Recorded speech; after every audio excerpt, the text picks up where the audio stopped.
Good morning, everyone. I know we are right at 9 o'clock and there are probably going to be a few extra people joining, but in the interest of time, I want to go ahead and get started. My name is Eugenia Welch. I am the president of Alzheimer's San Diego. So I want to thank you all for being here today and joining us. And thank you mostly to Windward Life Care for sponsoring this program and helping us to put it together. We really appreciate their partnership and support. I'd also like to acknowledge the San Diego Geriatric Education Center. This is part of a grant that we've been working on with them for a while. So I would like to go ahead and introduce your presenters for today. Amy Abrams has worked in the field of long-term care in San Diego for over 20 years in care management, dementia care, and community health education.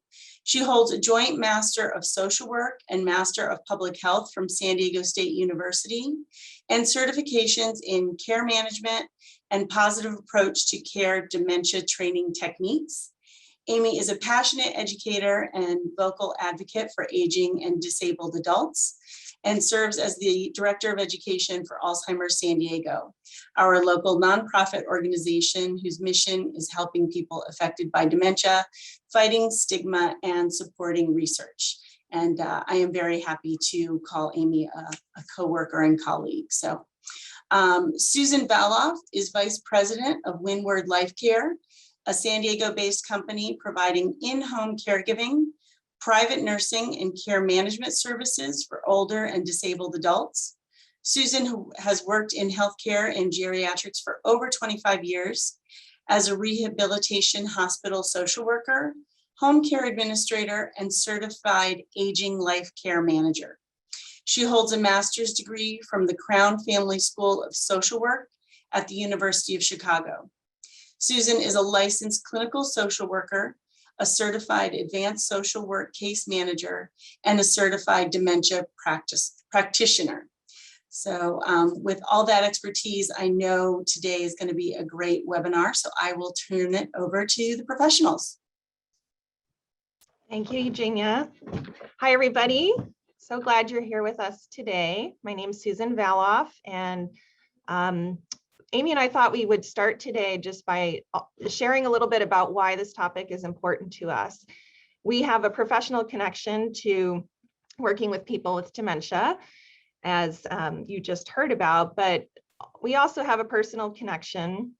Speaking for myself, I have been a family caregiver to a parent with dementia for many years, and have worked with many in-home caregivers, God bless them, who cared for my dad in his home right up until the end of his life. And it was a journey for all of us, and with many highs and some lows. And so I hope today to also bring my personal experience to this conversation and help professionals on this call or this webinar, as well as family caregivers who might be joining us today. So thank you for being here, and we really look forward to a conversation. Amy. Thank you, Susan. It is always a pleasure to get to co-present with Susan. We go way back professionally, and as a result of that, we also have shared a lot of personal stories about our journeys and our connections to Alzheimer's and other types of dementia. As you know, I'm the Director of Education here at Alzheimer's San Diego, and so my life has been touched by dozens, hundreds maybe at this point, of people whose lives have been impacted by these conditions. But like Susan, I have several personal connections to it as well. As a young person, actually in my late teens, I had a parent who was misdiagnosed and eventually diagnosed with a young onset form of a mixed dementia that caused a lot of upheaval and disruption in our family, with people who didn't understand the behaviors and the changes that we were seeing. So I understand the struggles of getting a diagnosis, and I certainly understand the havoc that these conditions can wreak on families for sure. And on a personal note, I have recently lost a close family friend to a long battle with frontotemporal dementia. And so I sort of would like to dedicate today's program to him in particular. So with that, before the tears start flowing, let's go ahead and get started. We really appreciate everyone being here with us today. Let me run through our objectives for the program after I just go through a couple quick housekeeping things. Everybody, this is a webinar rather than a meeting to help, because there's quite a lot of you here. We want to keep distractions to a minimum. So cameras are off, you are muted. That is by design, but we very much want to hear from you. We want you to participate in this program. We will be pausing toward the end of the program to take questions that you have submitted. So to that end, please use the Q&A function in the Zoom webinar control panel to submit your questions to us. It will be difficult for Susan and I to be watching too closely everything that's going on in chat. You're welcome to use it, and we will try to respond there when we can if you're having any kind of an issue. But the Q&A function will really help us keep questions organized. You don't have to wait until we get to Q&A as questions are popping up for you during the program. Just type them in, and then we've got that break at the end, and we'll address as many of those as we have time to get to.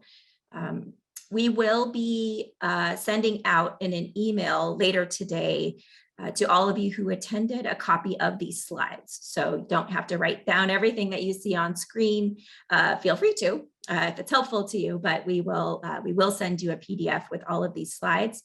And this program is being recorded, so an archive of it will be available on the Alzheimer San Diego education page within a few days, hopefully, of this program, if all the technology works for us here today. We'll see how that goes.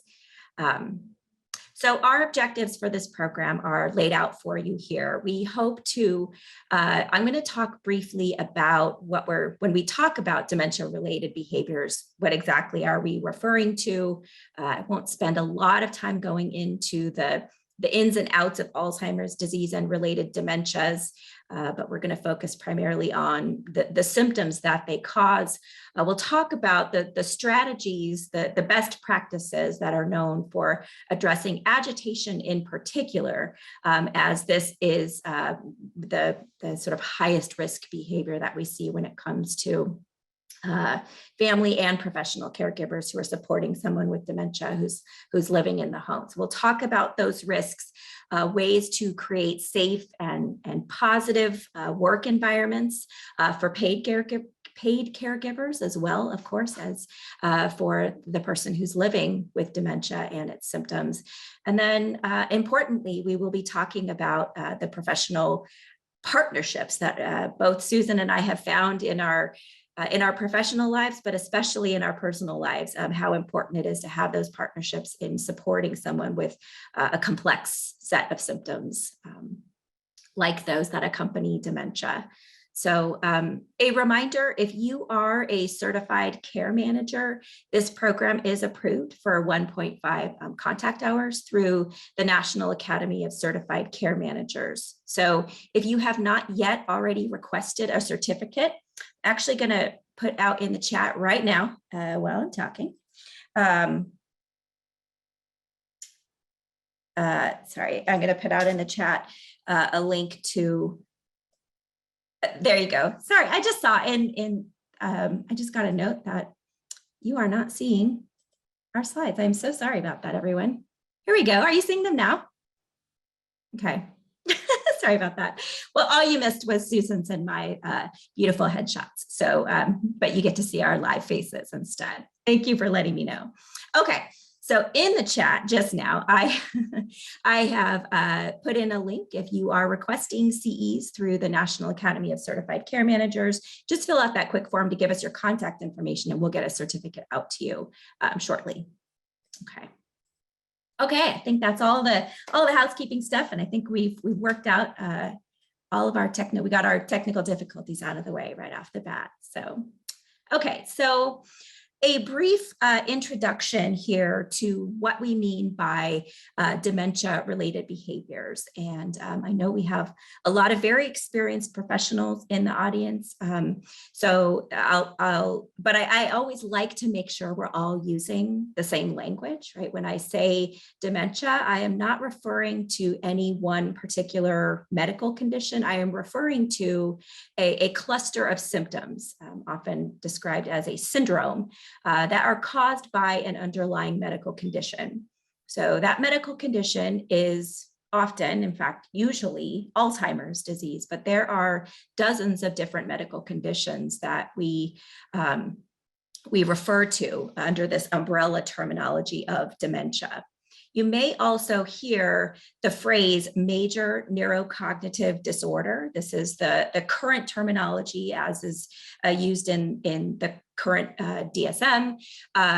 Sometimes we see doctors use this terminology. We will see it in medical records from time to time. It's not used widely, but it's important to recognize when you see that term, major neurocognitive disorder, it is referring to Alzheimer's disease or some type of dementia. Minor neurocognitive disorder, by the way, refers to mild cognitive impairment, MCI.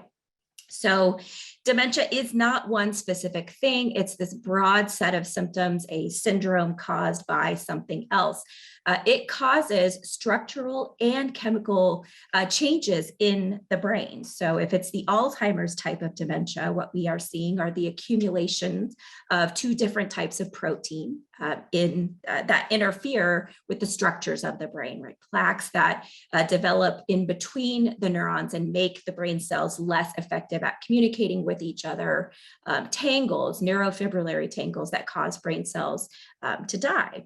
So these are organic biological conditions that start in a specific region of the brain, depending upon what type of dementia the person has, and move into different lobes of the brain, causing a whole host of different types of symptoms. So I think one of the major challenges that I see in my role as a dementia educator is helping people try to figure out what to expect.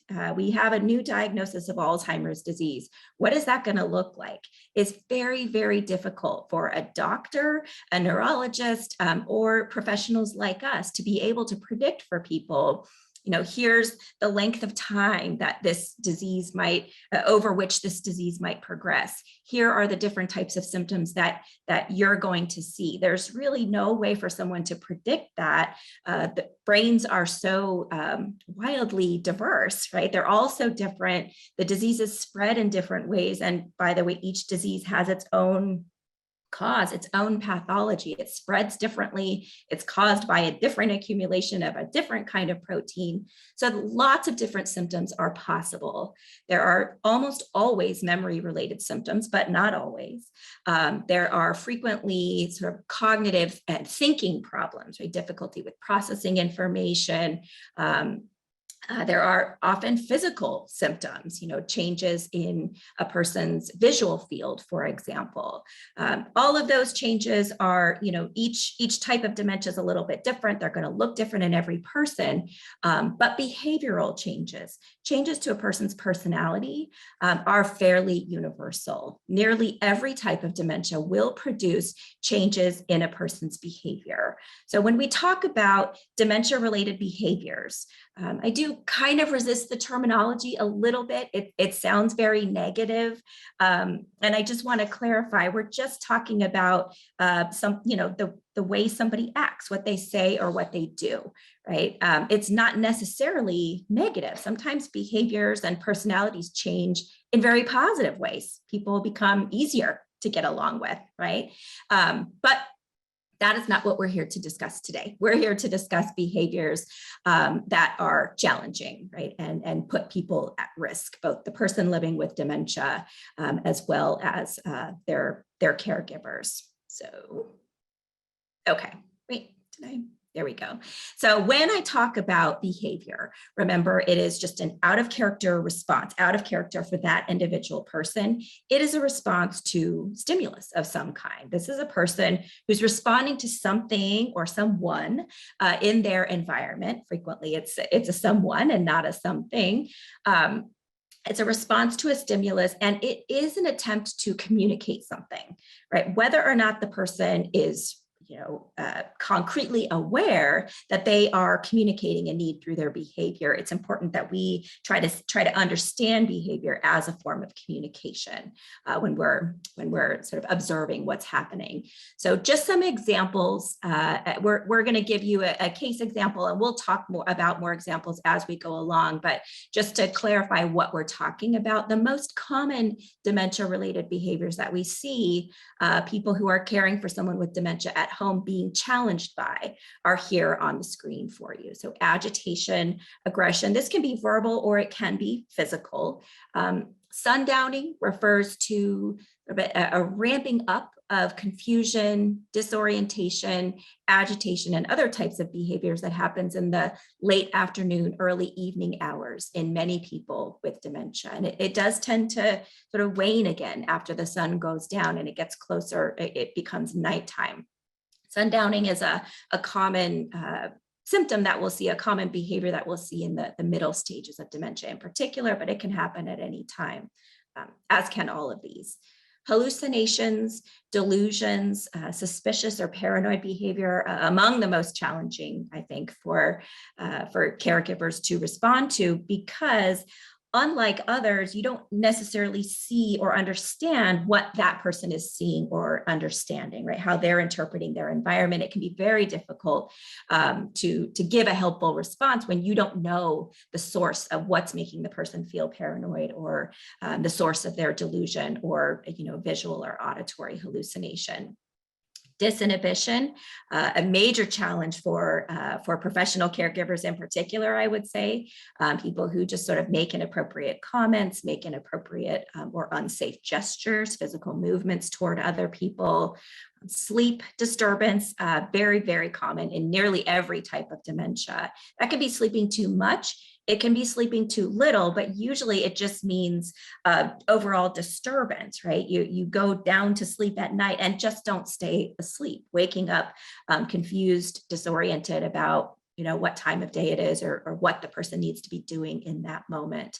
And wandering, an exceptionally high risk behavior, something that happens, statistically. We'll hear that about 60% of people with dementia will wander at some point during the course of their illness, but I'd venture to say it's actually probably a higher number than that. That is just what's being reported. So wandering, of course, refers to going somewhere. It doesn't necessarily mean leaving the home, but it often does mean leaving the home or the place where the person is expected to be in a moment of confusion, disorientation.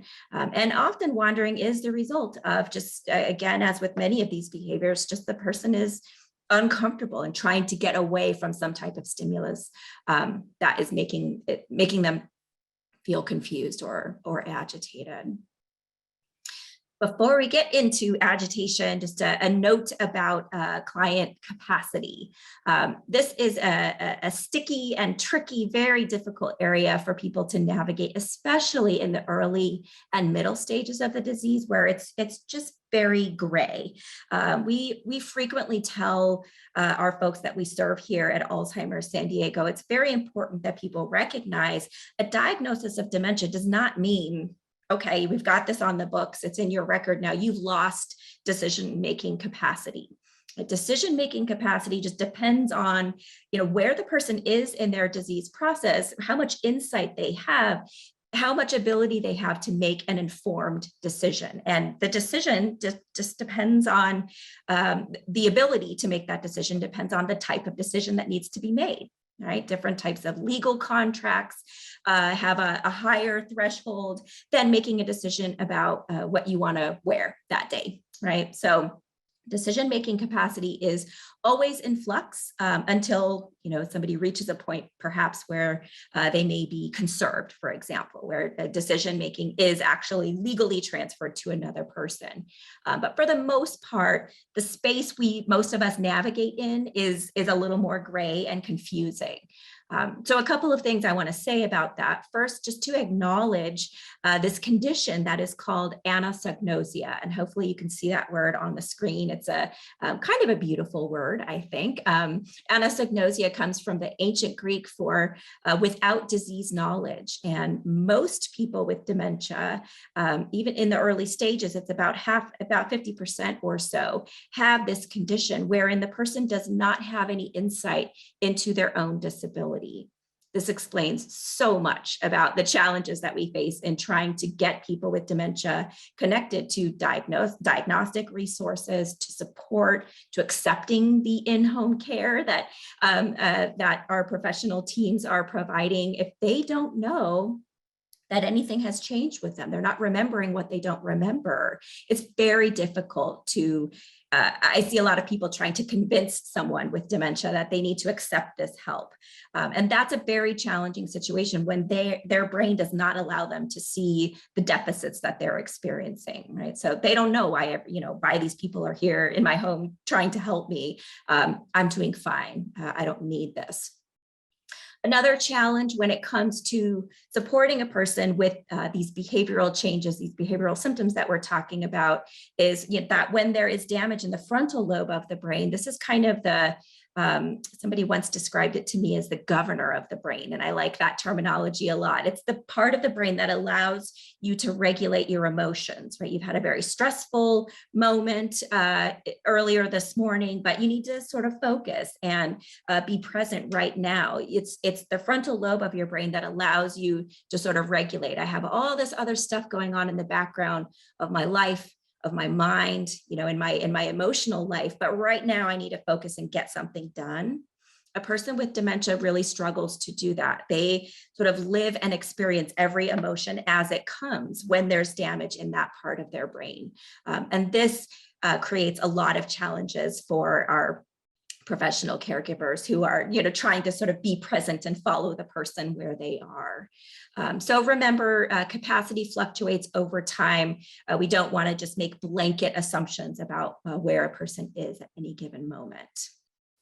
That I will, not yet. Okay, so in addressing agitation in a person who's living with dementia, we start by sort of trying to figure out first, where are they, right? What's going on? So our understanding about the biological nature, the causes of these diseases, right, that they are due to structural and chemical changes, really allows us to have a lot more sort of understanding and patience and empathy with the person in that moment, hopefully. So we try to take a deep breath and try to determine where are they right now. When we see this agitation, when we see a behavior when we see somebody communicating through the act of, maybe verbal combativeness or physical resistance, right? Just generally lumping that all into being agitated. It could also be pacing, could be rummaging, right? Lots of different ways that this might present itself. We want to start by asking ourselves, what are they trying to tell us, right? Now, depending on where the person is in the disease process, they may be able to tell you directly, right? You may be able to just ask, how are you feeling? What's going on? Ask some clarifying questions and find out, but often you can't, right? So start there. And if you can't, think about, an unmet need that they may be trying to communicate to you. Are they pacing and rummaging around the drawers when what they're actually looking for is the bathroom, right? They need to go to the bathroom. They feel that physical signal, and they're not quite sure what they're supposed to do with that, right? Is there an unmet physical need? Are they hungry? Are they tired? Is there an unmet emotional need? Are they feeling bored? Are they understimulated? Do they not have something useful to do, right? If they're used to having something useful to do. Is there something about the task that they're trying to do that's frustrating them? It's maybe too high level, it's too complex, or perhaps it's too low level and it's boring, right? Is there something about the task that is causing that agitation, or just something in their environment? Remembering, of course, that we are part of their environment. So is it something about the way we're talking, the way we're interacting with them? I, for example, as you probably already noticed, I'm very handsy. I use my hands a lot as I talk, even on Zoom. And something I have learned over the years is that this can be very agitating to a person with dementia, right? So when I'm just talking in my normal way, I can cause confusion. I'm making them pay attention to something besides my eyes and my face when we're trying to have a conversation. So that when you think about the environment, it's not just lighting, it's not just stairs and steps and shadows and contrasts and mirrors that can be confusing. We can do those things too.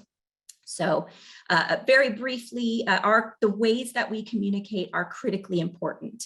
And at Alzheimer's San Diego, we have a variety of free classes and programs on this topic. So I'll be brief here and just say engaging the person with as much warmth and empathy as you possibly can. Empathy comes from that first step, looking at what are they really trying to tell me here? What might really be going on here?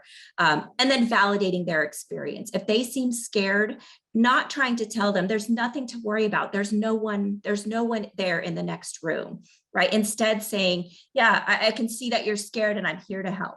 Right? Making the person feel safe, just acknowledging what their experience is, and ultimately learning ways to redirect agitated behavior is always our goal. With that, I'll turn it over to Susan to talk about how.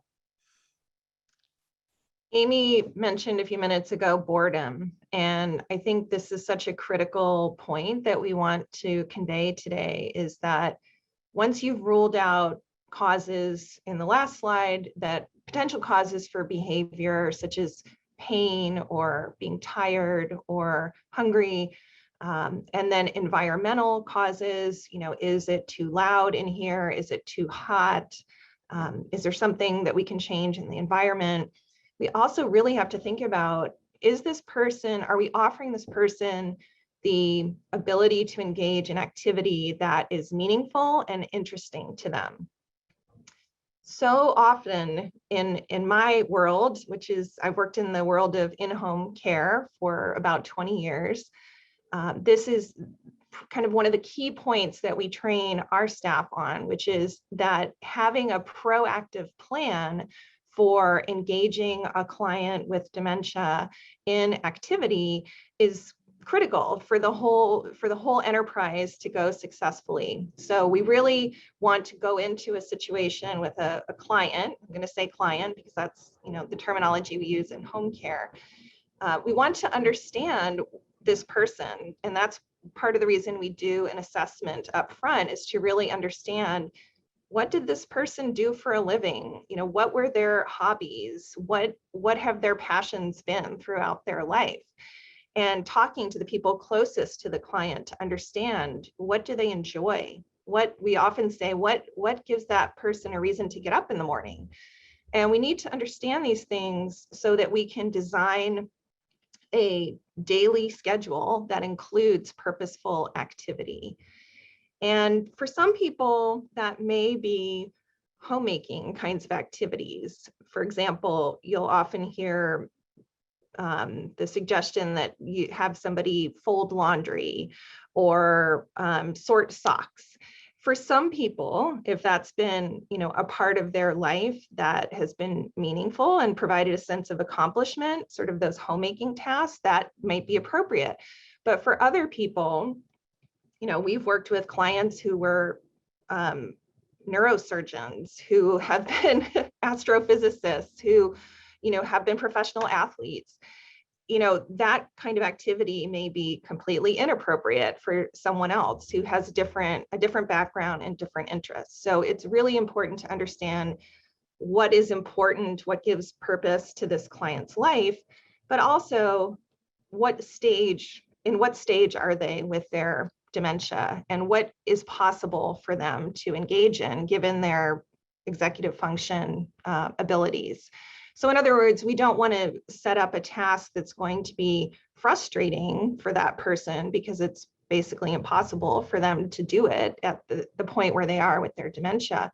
But we also want it to be sufficiently challenging that they feel like the person they've always been, that it's something that gives them, doing a puzzle, for example, that's at the right level for them is really important to try to figure out. In general, activities that are soothing are a great idea. Music, there's been a lot of research, and I'm sure many of you have heard about the use of iPods in long-term care settings and creating a playlist for somebody that is specifically tailored to their life and music that's been important to them throughout their life. That is such a healing and beautiful thing to be able to give to somebody who may otherwise be sort of locked in with their dementia. So music is incredibly powerful. Art, there's so many wonderful programs available that we can hook people up with, but also just on a one-on-one level, encouraging professional caregivers and family caregivers to have art supplies and to put them out to where people have access to them and can use them. Watercolors are wonderful because they're forgiving and we can all do it. And it just allows for coming back to it too. You can start it and then come back to it later. So tons of possibilities when it comes to arts and crafts. And then moving your body. I mean, we could do an entire presentation on the importance of helping somebody with dementia to maintain their physical functioning. And it has benefits, preventatively for all kinds of health problems, but also it helps your mood. It just helps everybody, and it helps the caregiver, frankly, to be able to get up and move around, whether it's through dance or going for a walk or gardening, as this person here is doing. Gardening is a wonderful source of exercise and very rewarding, especially for people who spent their life tending to their yard or going to the botanic garden and enjoying the outdoors. So as we're putting together that program for the day or putting those activity ideas into our care plan, we do need to take into account some things like, as Amy was saying, sundowning is a real consideration for some people that we may want to factor in, that we don't take them out in the late afternoon to a place where we're going to get stuck in rush hour traffic on the way home. We have to be careful about setting a pace that's comfortable for that person. So in other words, it's never good to hurry somebody who has dementia. It makes everybody stressed out to have too strict of timelines. And then thinking about the complexity, making sure that that thing you're doing is sufficiently interesting and stimulating for the individual that you're working with.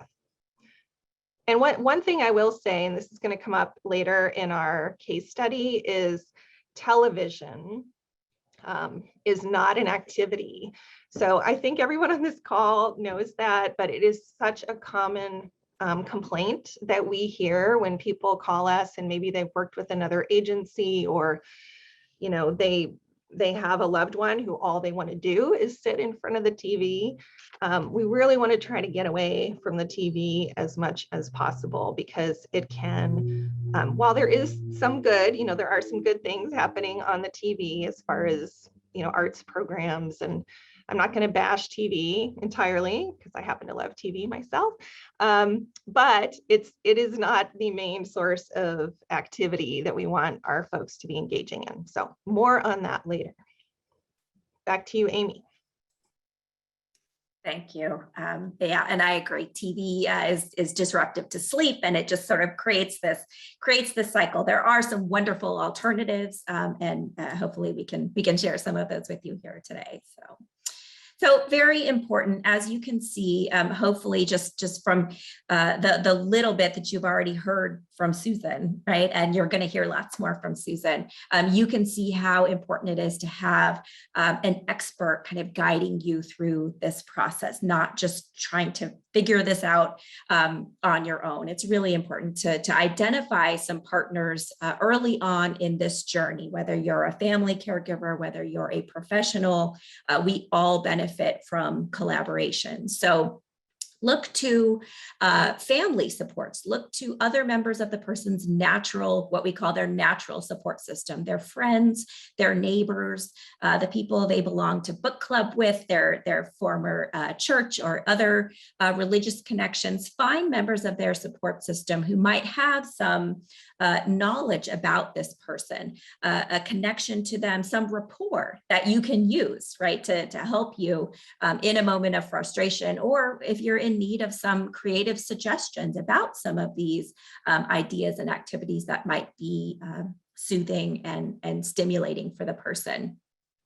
I can't say enough about the value of working with a care manager, and I will acknowledge not only have I myself worked as a care manager for many years, and of course Susan is one of our esteemed care management colleagues, aging life care professionals here in San Diego County. I also my family employs the use of an aging life care manager to help us support a family member who's living with cognitive impairment at a distance from us.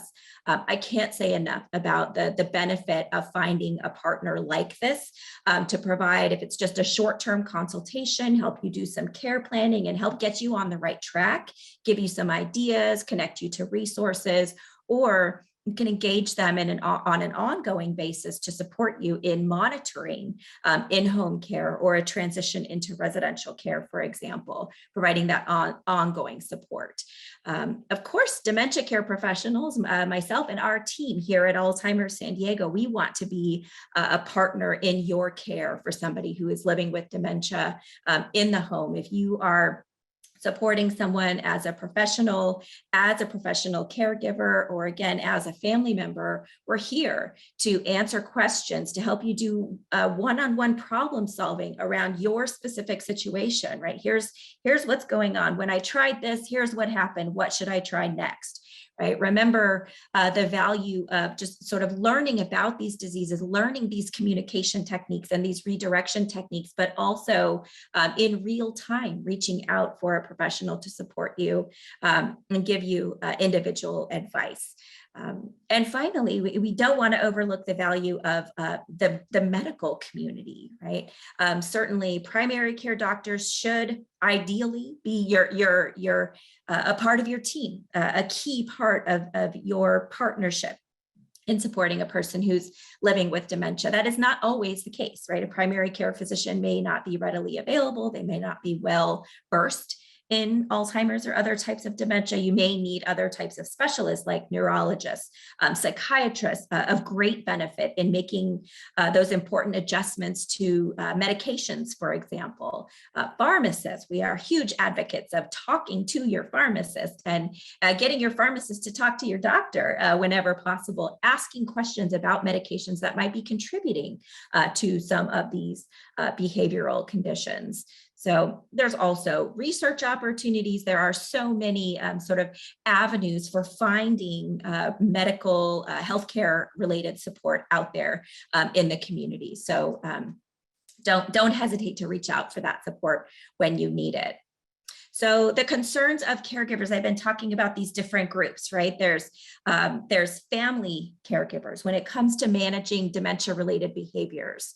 What's commonly on their mind? What are they concerned about? The changing relationships, right? Understandably so. I've had to become this person's primary care partner. That often means changes in our relationship, changes in my role, changes in their role. I'm now kind of directing them and telling them what to do, giving them advice. And I was always the person that went to them for advice, right? So this is of great emotional impact and concern to a lot of people, as well as, unfortunately, right, because of some of the nature of these behavioral symptoms, family members can often feel embarrassed around, taking the person out in public, for example, sharing with friends and family members of that natural support system what's going on with them, because there's stigma around different types, the changes related to dementia. And it's still a hard thing for a lot of people to talk about.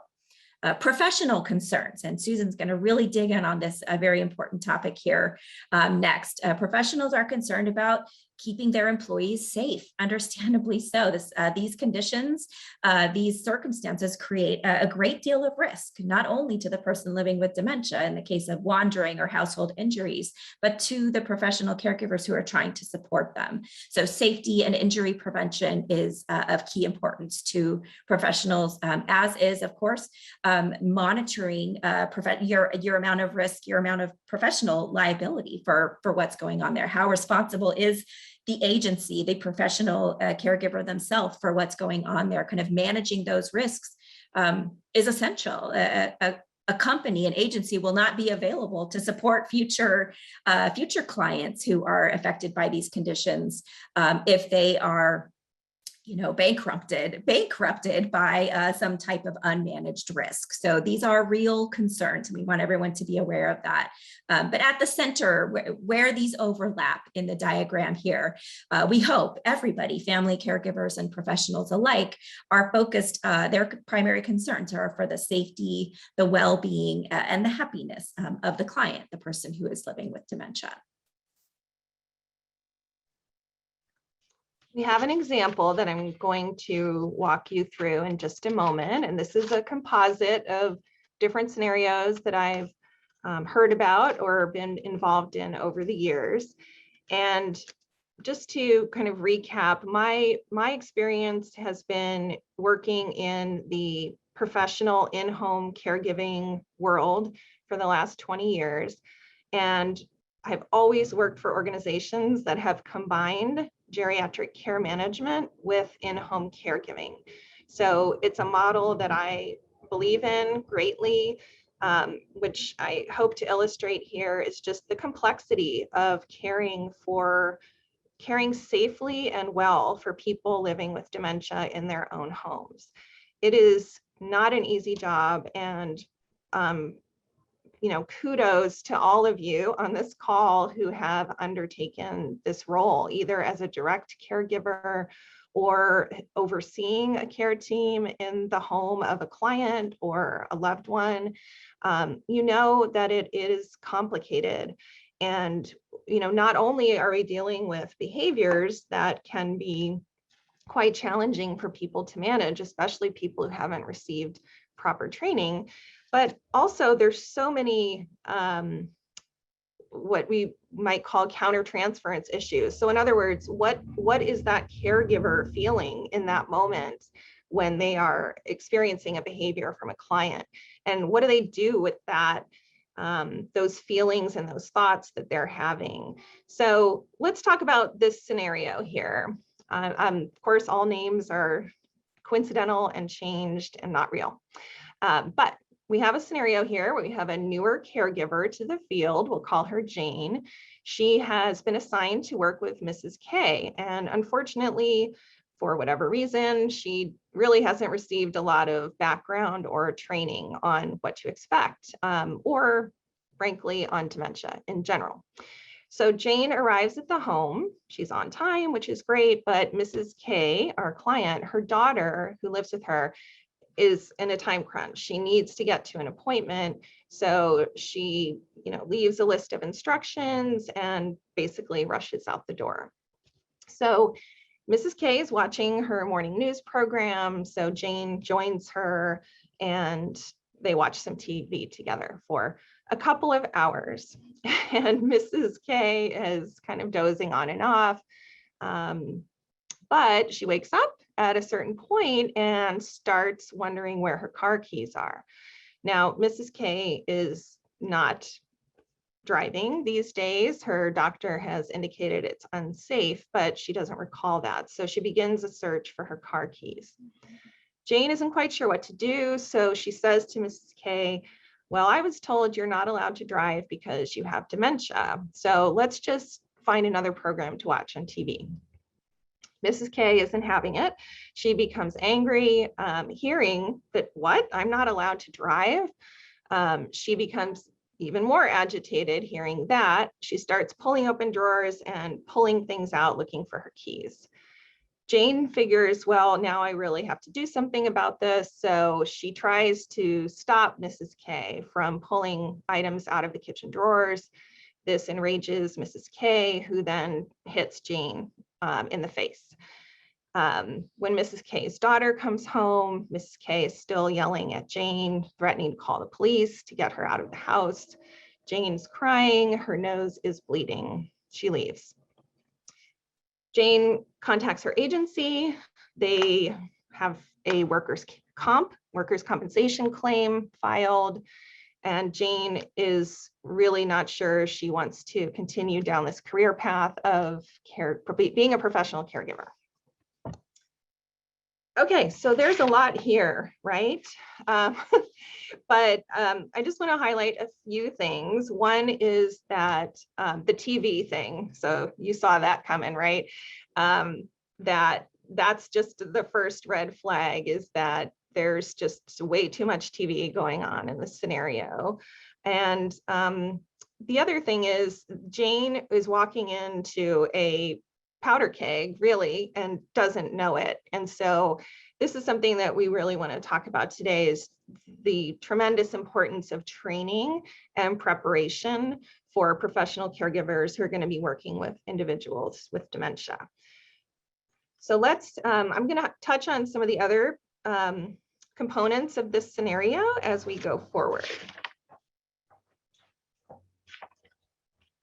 So the first step in preventing agitation, which leads to challenging behaviors, is just focusing on prevention. So before that caregiver gets into that situation, helping them to set the stage for a successful shift with that client. And in order for a caregiver to be successful in preventing agitation, they really do need to understand a lot about dementia. And so if you're working with an agency, you should definitely ask what kind of training they are providing to their staff as far as understanding the things that Amy just shared with all of us. What is dementia? What are the common behaviors? What are you likely to see in somebody with mild, moderate, or advanced dementia? What are some typical behaviors that come up, and what are some potential ways to handle those in general, but also bringing it down to the individual level? Because if an agency has been working with a client for a while, or even if it's a new client, somebody on that team should be interviewing the family or the existing caregivers to have a pretty good understanding of what kind of behaviors are already happening. And so that kind of preparation and education is incredibly important to, again, prevent the scenario from escalating to the point that we saw in that case example. Education is so important, just so professional caregivers have the tools to approach these kinds of scenarios, but also so they have empathy and they don't personalize the behavior. This is really important to help a professional caregiver understand that when that client is calling you that terrible name, or trying to hit you, or insulting your intelligence, or accusing you of stealing their wallet, this is not about you. And it's very easy to say that and to sort of understand that intellectually.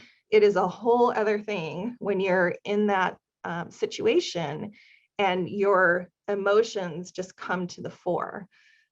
We are all people, right? And so even those of us who have worked for years in this field can find our buttons being pushed by a client who says just the thing that's going to upset you. And if you've had a loved one with dementia, I mean, you know this very well, is that it's, even if you have been a social worker for 20 years, or a physician working with people with dementia, or a professional caregiver, you know, all bets are off when it's somebody who's close to you, because you kind of fall into those roles and sort of like, what, you know, how could you say that to me? So we just need to understand that caregivers, professional caregivers, are human beings, And we all have an emotional response when somebody says something provocative or tries to hit us. So it's really important to spend the time with professional caregivers and help them understand all of these behaviors are normal for somebody with dementia. They are 99% of the time not representative of who this person was in, prior to having dementia, and that if they could, they wouldn't be doing this thing that they're doing. So as you can see, it takes a lot of support, for somebody to be working ongoing for days, weeks, months with somebody who has these behaviors. It requires somebody to be available to that night shift caregiver. If they're having a really tough time with this client, they need to be able to call somebody and say, I've tried this, that, and the other thing. Do you have any ideas? Having that kind of support is just critical. And so, agencies that do provide after hours support is really important when you have a client, with any client, I would argue, but especially when you have a client who has these kinds of challenging behaviors. Finally, I'll just say that sort of the end result of a caregiver who isn't trained, doesn't have support, and for financial reasons or, because they're being pressured by the agency, if they continue to go into a scenario like this without the tools to manage it, this is where we as professionals are setting up that individual for an abuse or neglect scenario. And so I guess what I'm saying is that we need to acknowledge our part in preventing an abuse or neglect scenario by providing this education, by providing this support, and by helping a caregiver who's burnt out to work with a different type of client for a while. So we need to take our responsibility in this and make sure that we are constantly asking caregivers working with these kinds of challenging behaviors, how are you doing? What are you enjoying most about your role? What are you enjoying least? What are you having trouble with? Is there something that we can better support you with? So having that open dialogue is critically important because clients in the home, as well as residents in long-term care who exhibit these behaviors, are at higher risk for abuse and neglect, because it's very easy for people to rationalize, well, hey, this person hit me, so they get what's coming to them. And it sounds awful to say that, but I've known of scenarios like this. We all of us who've worked in this field where a good caregiver snaps because they've been pushed to the limit and somebody has basically, done something that has pushed them over the edge. So I'm not condoning any kind of abuse or neglect, but what I'm saying is that we can see how somebody can get to that point, both a professional caregiver and a family caregiver. And there are ways for us to intervene before it gets to that point. Okay, so speaking as a home care employer, our company is a registered licensed home care organization in the state of California. And so I encourage you to work with a licensed HCO because we are required to comply with state laws related to in-home care. And I'd be happy to send you more information about that if you would like. But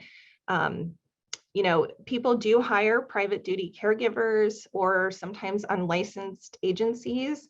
You just need to understand that if you do that somebody has got to take responsibility for the employer role. So what is the employer role in these scenarios? Well, first, we want to protect the safety of our employees.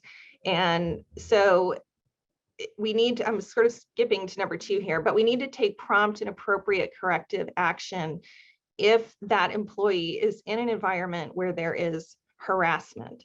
Now, this is a complex issue. sort of, well, does that count if it's somebody who has dementia? If they don't know what they're doing, and if they, if there's an explanation for why this client is doing what they're doing. And my answer to that is sort of. It counts as far as the training that we provide to that caregiver and the disclosure that we give to that person up front before they decide if they're going to work with a client like this.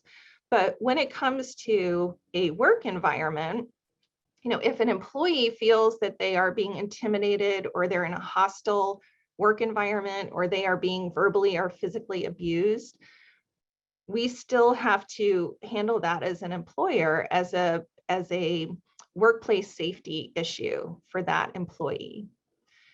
So going back to number one, workers' compensation is a huge issue for home care companies.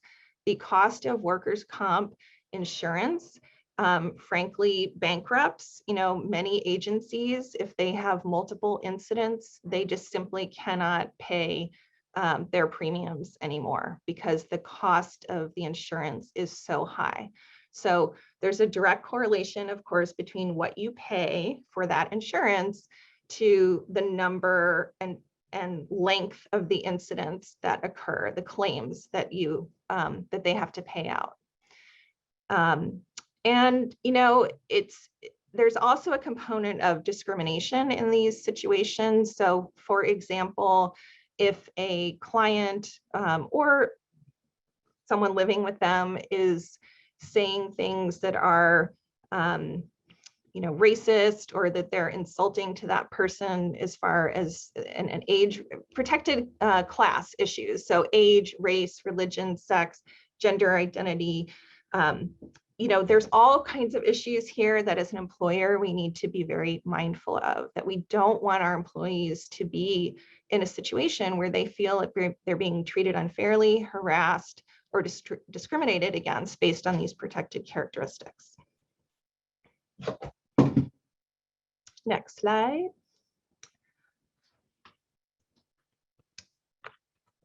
Okay, let's see here. Okay, so what can we do in the in-home care world? We work a lot with other professionals to try to ensure in-home safety.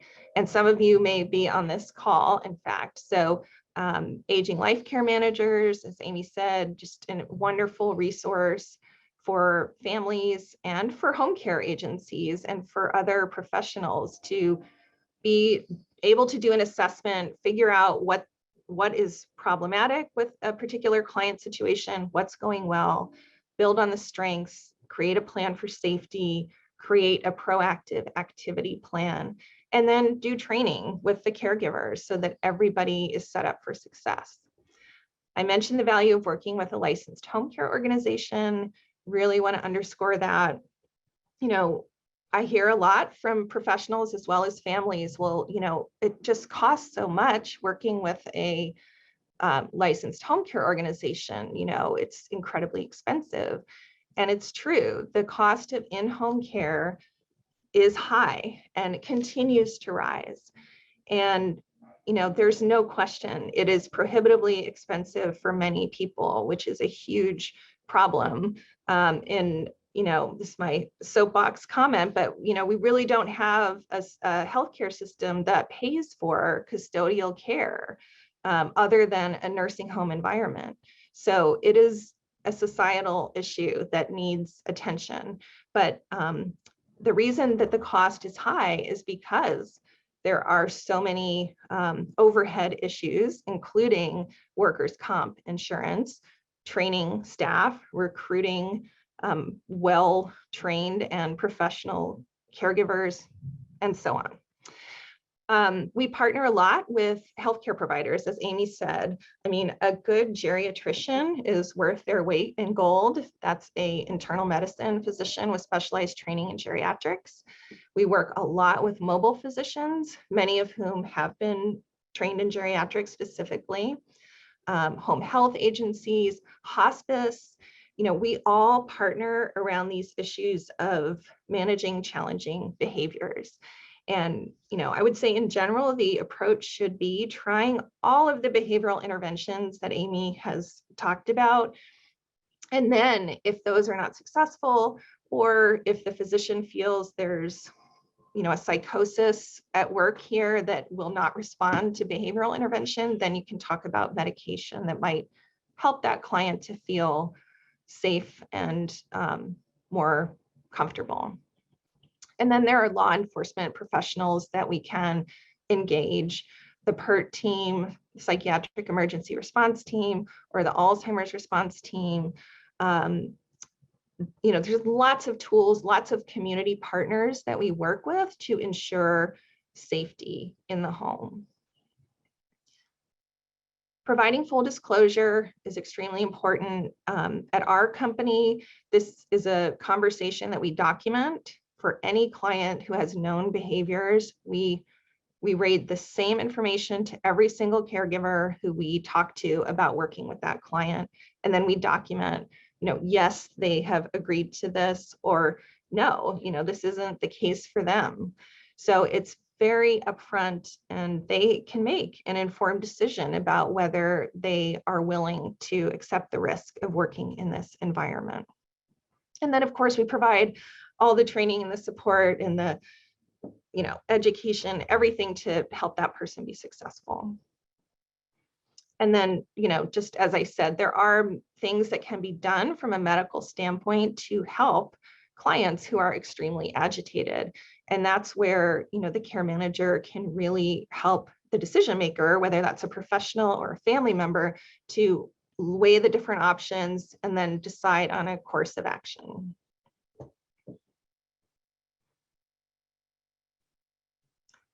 Why are we talking about safety and healthcare workers or home care workers?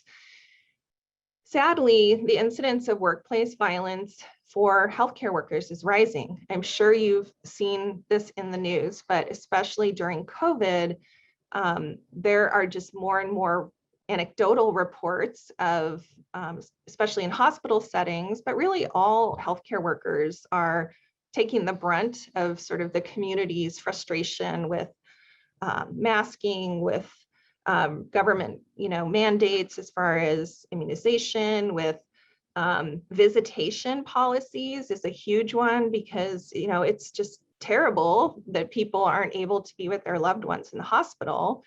There's a good reason from an infection control standpoint, but this is just the temperature in healthcare is just rising when it comes to COVID.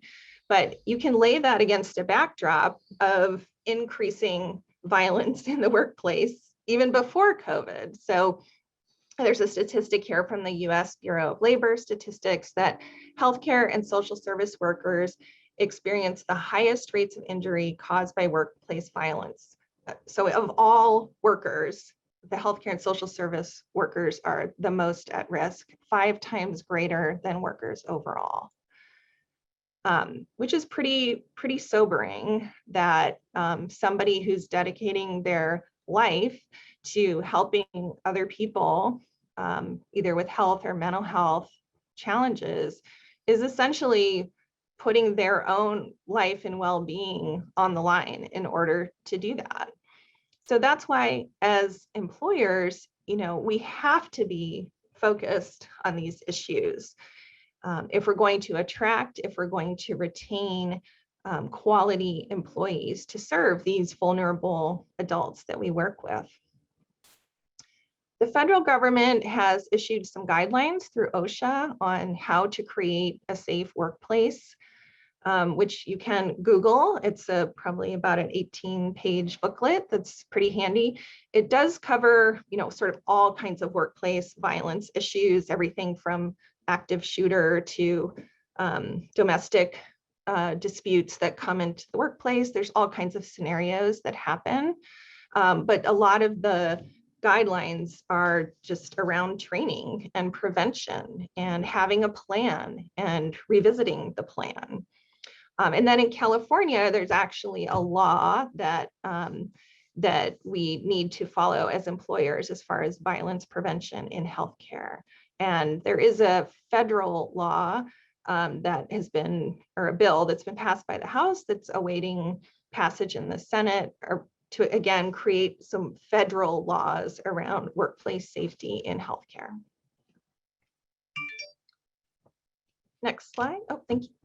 The other thing I would just say is the climate right now for hiring in-home caregivers is just unlike anything that I have seen in the last 20 years, meaning we've got labor shortages across the board in the United States, but when it comes to in-home caregiving, we already knew that we were having a shortage of people in this field even before COVID. We just have more older people than we have people who are working as professional caregivers. And that has been exacerbated by COVID. So for those of you professionals who are working with agencies like ours or trying to put in-home care into place for your client, I'm sure that you are feeling this as all of us in the industry are, because there just is a greater demand than there is supply right now. So I'm bringing that up because it underlines that if I'm a professional caregiver and I'm working for an agency that doesn't seem to care about my safety or well-being, am I going to choose to take on shifts with that agency, or am I going to choose the agency that is communicating with me, is providing training, and is being upfront about the client situation that I'm walking into? So I think we all know the answer to that question. Okay, so what kind of training do our caregivers need? They need disease-specific information. They need the skills. So they need to role play. They need to talk about what has worked before with this client. So as far as communication, how to approach that individual, and then how to provide hands-on care like showering or changing someone's incontinence undergarment or transferring them. How can they do that in such a way that it doesn't bring out more agitation for that client? They need to understand that unique individual who is our client, what works for them, what doesn't. They need to know what our emergency procedures are. If there is agitation occurring or there's an incident, what kind of reporting are we expecting from them, and what are we expecting them to do when those things come up? And then ongoing supervision, coaching, and professional development, hugely important. And then when we do have a client who passes away, or especially if there's been some kind of traumatic circumstance, a sudden death, it's really important to acknowledge that professional caregivers feel that grief intensely, just as family members do. And so to provide them with an opportunity to work through that and resources such as we have an EAP program. So places where people can process all of this. This is a really intense profession that we're in. We have the privilege of great, emotional intimacy with our clients. But people need to recharge, and they need a lot of support to keep doing this kind of work.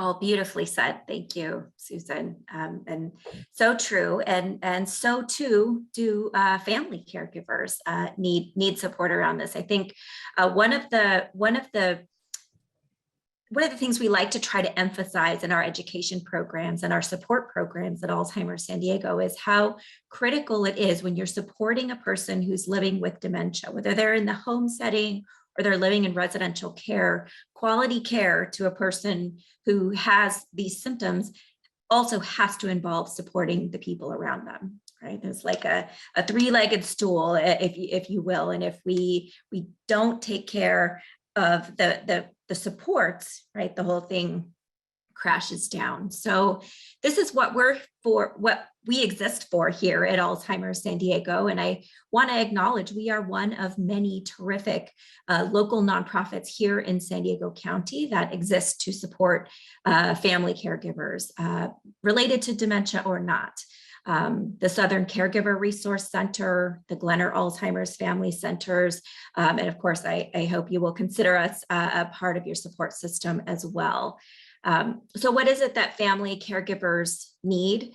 If we're gonna provide this quality support, they too need to understand the disease. I think the case example that Susan gave, the client's daughter, whose name is escaping me, or maybe we didn't have a name for her in that scenario, a minor tweak in the way that her morning went, right, might have made a huge difference for everyone involved here. If she sort of thought ahead and understood the impact that rushing and letting her mom know she was in a hurry, right, maybe trying to communicate too quickly or trying to communicate too much information to her all at once, right? Had she left the home in less of a hurry, perhaps her mother is in a different state before she lays down, for that nap or sits down to watch TV, right? And wakes up in a less agitated state. In no way do I mean to blame a family caregiver in that scenario or any other for the challenges that come, for the person living with dementia. But there are things that we can do with a better understanding of the disease and what causes these behaviors. We can support families in changing their rhythms of their routines around the house, the way that they interact with people. But the fact is, intuitively understanding Alzheimer's disease it's not really a thing. These are the communication techniques, the ways we need to interact, the ways we need to make a physical approach, the way we walk into a room when we're interacting with someone with dementia. It's kind of like all the old rules of engagement no longer apply, and people need to be taught this. They can be taught it. But it takes some practice, and it takes a lot of information. So I don't want to assume that because somebody, is a long-term, beloved, well-trusted, well-informed family caregiver, that they know how to do this stuff. Right? None of us. Absolutely. I've been working at this professionally for 20 plus years now, and I'm still in my own personal life, I struggle around saying the right thing, doing the right thing. So giving people the information and the support, the opportunities to develop their skills. Families also just need a clear, consistent communication. I think this is an area where professionals like care managers, professional fiduciaries, a really good doctor, right? Somebody who really clearly, in plain language, helps families understand what's going on, sort of gives them a roadmap as best they can, and keeps them updated on changes that are happening. This is especially important for the long distance caregiver, I can tell you, but it's important for people who are local and up close as well.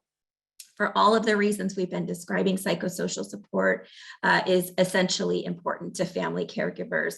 Having an opportunity to talk about what's going on in your life, in your house, in your family, with other people who really understand it, who truly have empathy for the very unique, challenging, sometimes heartbreaking, but also sometimes hilariously funny, right? Situations that people find themselves in when it comes to supporting a person who's living with dementia. There's nothing more valuable than a really good support group, right? People where it's an environment where you're safe to talk about what's happening. It's private, it's confidential. And again, if you just want to sort of laugh and say, you guys won't believe the craziest thing that happened to us today, with people who really understand it, it's so important. In addition, of course, to having access to good physical health care, having access to good mental health care to support people around issues like anxiety and depression that can come about as a result of caregiving responsibilities. Respite. I saw a question in the Q&A on this topic, and Susan, I'll ask you to address that when we get to the Q&A break here in a moment. But opportunities for people to just get a break. That's what respite means. It means rest, right? Fancy word for rest. So important, right? Whether that's just, a daily 5-minute opportunity to go in the backyard and breathe deeply and meditate quietly for a moment, or if it's an opportunity to get away for your own medical appointments, to take care of yourself, or if it's a true vacation, right? People need that too. Respite is very, very important for the family caregiver. also really want to emphasize how important it is that people of all walks of life engage early in learning about the costs of long-term care, learning about what benefits they're available, that are available to them that they might be eligible for, to help them with the costs of long-term care, and also engaging in legal planning. I think there is some bias and some misunderstanding out there that only wealthy people need to engage in financial and legal planning. And certainly they do, but everybody does. Taking care of getting advanced healthcare directives updated, signed, and in place well before the person has lost decisional capacity will prevent a lot of the dilemmas that we find people in later in the disease process. So doing that work, having those hard conversations early about what you would or would not want with regard to care in the home or in a care setting, hospice, pain management, other types of end-of-life care related decisions. Having those conversations early, naming agents and giving them the authority and the information they need to do a good job in being an advocate. And so finally, the last point here is just sort of helping people navigate this maze. I've seen a couple of questions come in about how do I find an agency like this? Where do I find a good home care provider? How do I tell that they're a good home care provider? How do I find a care manager? We're here to help with that. At Alzheimer's San Diego, we do maintain vetted lists of agencies. You know, we can't guarantee the quality of any services that are provided, but we can help you sort of with the first step of the research, right? Finding residential care communities, finding adult day programs, finding good quality in-home care companies that are providing all of this extra support that Susan is describing, finding care managers here in San Diego or beyond. If you need information about how to find these resources in other parts of California or around the country, we can connect you to other resources as well. So don't hesitate to reach out to us. Let us know what we can do to get you the information that you need. Just to wrap up, I think we've talked already just about the importance of once you have a plan in place for your loved one or your client with dementia, you absolutely have to revisit it continuously. The care plan, have a written care plan so that caregivers in the home know what is expected of them and what works as far as, managing the behaviors of this individual. But you also need to talk ongoing. Is that thing that we did then still working now? Or at what stage is this client in with their dementia? What kinds of new behaviors are we seeing? Keeping it ongoing dialogue and also understanding that Alzheimer's changes over time as far as the presentation that you see and the behaviors that might emerge. And that is the nature of the progression of the illness. So you need to continue to revisit the care plan. You need to continue to check in with the caregivers. Sometimes people just need an out. Like if you say, is this job still bringing you joy? Do you still like working with this client and this family? Do you need a change? Just people are sometimes afraid to say it because they feel like they're abandoning their client or that it says something about them as a professional. So we need to give people an opportunity to say, I think a change would be good for me and for the client. So just having that open dialogue, checking in regularly with both family caregivers and professional caregivers. And, I know that all of us who work with older adults are extremely concerned about the prevention of abuse and neglect. It is a huge problem.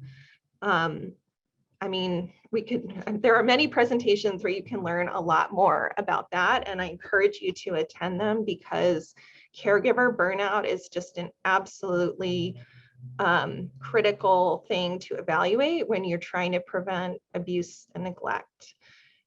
And I just want to end with my homage to professional caregivers because having worked in this field for so many years, I've just had the great honor of working with selfless, wonderful, committed caregivers who, sometimes they're doing this job as a step towards another job, becoming a registered nurse or becoming a long-term care administrator. Sometimes they have done this their whole life and everything in between. So it's all good. And we need people who are professionals in this role. We need to support them.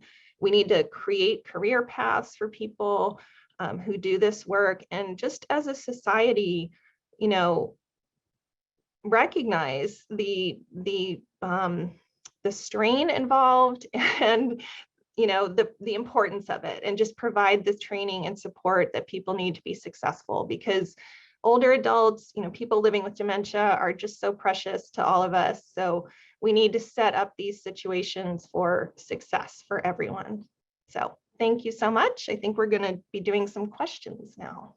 Yeah, and I just want to add here, Susan, the professionals doing this work are so deserving of our respect and our thanks for everything that they do. So thank you. So we do have a little bit of time here to address a few questions. And Susan, if I can put you right back on the spot and ask you to answer this question that did come in on the topic of respite. Are there care provider agencies that are willing to cover limited time, not necessarily long-term coverage for when, for example, a family caregiver is out of town for a few days? What are those options? Yes, there are. Well, I'll talk about, there's programs available through some grant programs in San Diego County where you can, if you meet certain criteria, qualify for some respite care, which is provided either at no cost or partial cost to the client and family. And so Southern Caregiver Resource Center is one organization Amy mentioned that I encourage you to reach out to and understand, if this is something that you might qualify for. Our agency, Windward, happens to be one of the providers, one of the vendors working with Southern Caregiver Resource Center, but there are others as well. So that's a wonderful program. And then the county has also helped to pay for a partial payment kind of program. The name is escaping me right now, but where the family pays for, half, I think, of the cost of the service. And Southern Caregivers involved with that program as well. Amy, you may want to say more on that. Yes, I'm sorry that I'm also blanking on the name of that program through the county, but what I can tell you is that we do have a list at Alzheimer San Diego of local respite resources, including these two that Susan has just described, as well as some programs that are specific to veterans, for example, that are available. So this is another one of those resources. You can feel free to reach out to us. Our contact information will be on the final slide here. And of course, you'll get that in our follow-up email as well. Reach out to our agency anytime if you need some information about those respite resources. And also, most agencies like ours, a licensed home care agency, will provide short-term respite care. So if you are going on a vacation or you just want somebody to come in, 4 hours twice a week, or, most agencies will have, a minimum for a shift anywhere between 2 or 4 hours. But they're happy to work with you around a schedule that works for you. And we actually do encourage families to have, if they can afford it and it works, for you, to have some kind of scheduled respite so that you have this chunk of time where you can go get your hair cut, or you can, go for a walk, or you just, go to the library by yourself, whatever it is that rejuvenates you, so you can look forward to that time and have that time protected where that's you time. Yes, so important. There's a comment that I want to address, a question, sort of an inquiry into classes, programs that are more focused on the how-to of, how do we understand these behaviors? How do we develop these communication techniques and provide hands-on care? And I'll just make a plug for our education program here at Alzheimer San Diego. I will put a link out into the chat. You can find programs, both live webinars as well as recorded programs on a whole host of programs on the topics of providing hands-on care, communication skills, coping with personality and behavior changes, managing resistance, which is probably highly relevant to this topic. And in fact, we'll be doing a live program on that topic tomorrow afternoon. So lots of free education and support available if you're looking to sort of really kind of get in some knowledge and some skill building there. Susan, another interesting question, can specific requests be made with regard to when it comes to staffing in-home caregivers? Can people request, I would rather have a male or a female, a person of a certain ethnicity, speaks a certain language? How does that work? This is I'm going to give you the short answer. It's a long there's a long answer and a short answer. So the short answer is you can request, you can explain to the agency what your thought process is about making a specific request, but the agency has to abide by state and federal labor laws that protect workers from discrimination. So in California, we have a number of protected classes so that all of us who are in the workforce, don't lose access to opportunities based on, race, gender. There's a whole host, age, and some, there's very specific laws that we need to follow as employers. And so, talk to the agency. They can provide you with some additional information. We do understand that, especially for people with dementia, there are sometimes specific incidents that may have occurred in the past, or we just want to understand kind of where you're coming from. But in the end, all employers, legally need to follow these state and federal laws, and it's for the protection of the workforce. So email me if you would like to talk more about it. It's a tricky one. That's why I left it for you, Susan. So, yeah. I have a couple of inquiries here about how to find resources like Alzheimer's San Diego, like Windward Life Care in other areas. There are other independent dementia support organizations in Southern California, Orange County, and Los Angeles, and in some other regions of the country as well.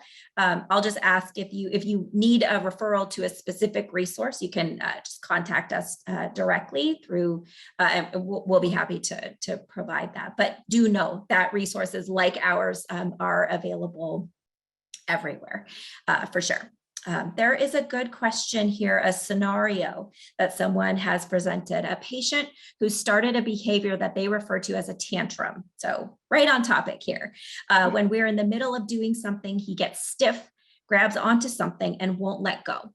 The more I try to stop the behavior, the more stiff he gets. How do you get him out of that, specifically if it's a dangerous situation?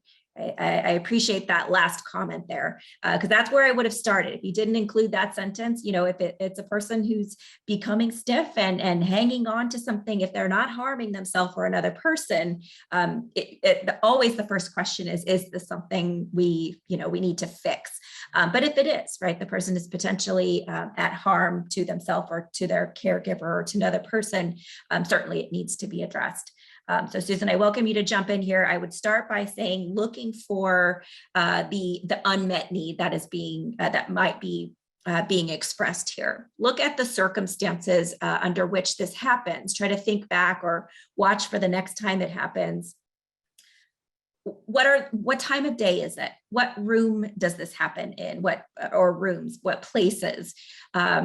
Who else is there? Is there something happening in this person's environment that consistently causes these tantrums to evolve? You might be able to identify something in the environment or something in your approach, something in the way you're communicating or moving it around in their space that might be triggering this. So you might be able to stop it from starting in the first place.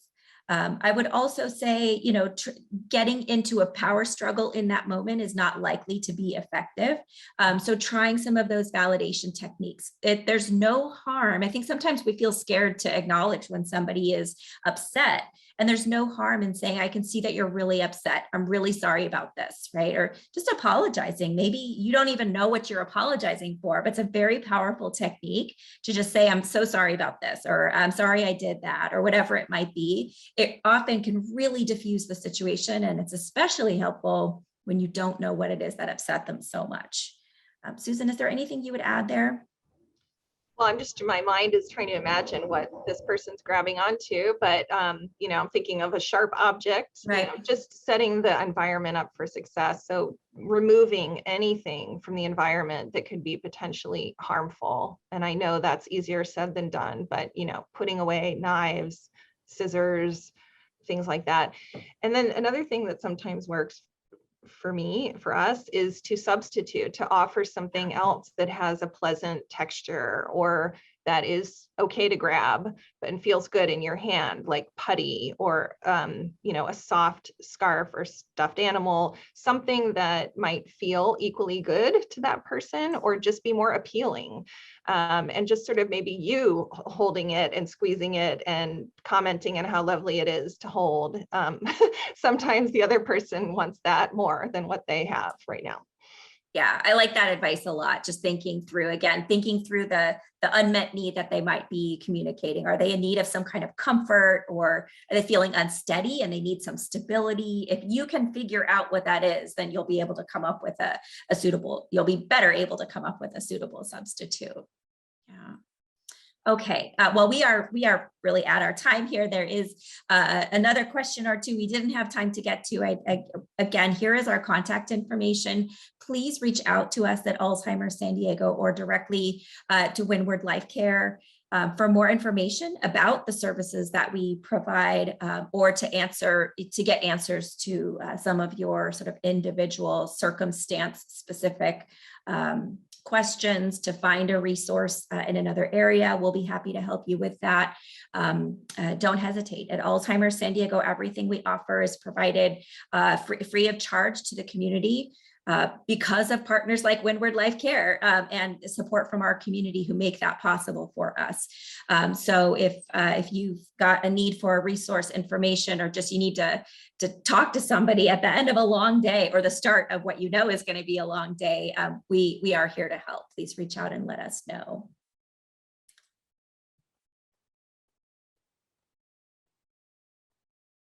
Susan, anything you want to? Oh, sorry. Yeah, sorry. Say about Windward Life Care before we wrap up. Yes, I mean, Amy and the whole team at Alzheimer San Diego, we know them, we trust them. They're wonderful people. You should call them if you haven't already. And we are delighted to be able to support programs like this because we honor, respect, and love all of you taking care of people with dementia. So if we can help in any way, just let us know. Thank you.